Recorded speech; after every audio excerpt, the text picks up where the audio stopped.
Yeah, we are disappointed with the result. Listen, there won't be any surprise to anyone, I don't think, tomorrow when they read the paper and they see the scoreline, and it probably flatters air a wee bit. You know, it makes it look a little bit more comfortable than what it actually was.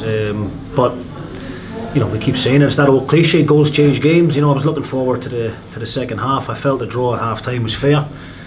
They scored a decent goal, we scored a decent goal, and then you know the penalty is a sore one, because I think we should deal with the first one better. The header should probably just go back up the park, and then you know it's a stonewall penalty, I can't argue with it. But then a 2-1, we kept going, we kept trying to get ourselves back into the game. We know that Ayr United are very dangerous on the counter-attack, you know, and we worked on that during the week. Keeper makes a good save, tips it onto the bar at 2-1 as well. So you know, there's fine margins, but you know the third goal is amateurish, really. You know, it was just late on in the game. It was a poor decision. We should have just probably put it out in the park. We try and play our way out of trouble, and ends up being a tap in for Moffat again. So 3-1 looks like a comfortable afternoon for Ayr United, but I think anyone here would have recognised that there wasn't a great deal between the two teams. Yeah, it didn't help, I suppose, with Falkirk and Partick Thistle winning today as well.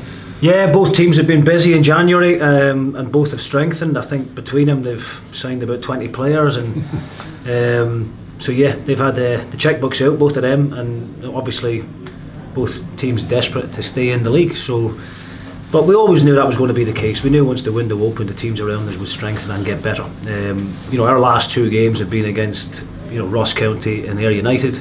You know, Ross County are in first place, Ayr United second place. So, as I said, we're not expected to beat those teams, but we always do believe that we can. Unfortunately, that hasn't been the case. We haven't surprised anyone with the results, and we've now got 3 games coming up. You know, Partick, Falkirk and Queen of the South, 3 massive games for ourselves, and hopefully we can get back to winning ways next week.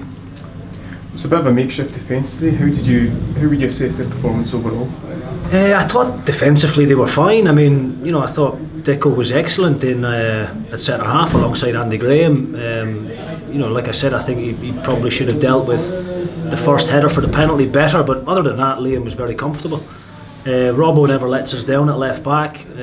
So no, I think the back four were fairly solid. I can't remember Neil Parry having a great deal to do, to be honest with you. I think he made 1 save in the first half. Apart from that, I can't remember him having too much to do.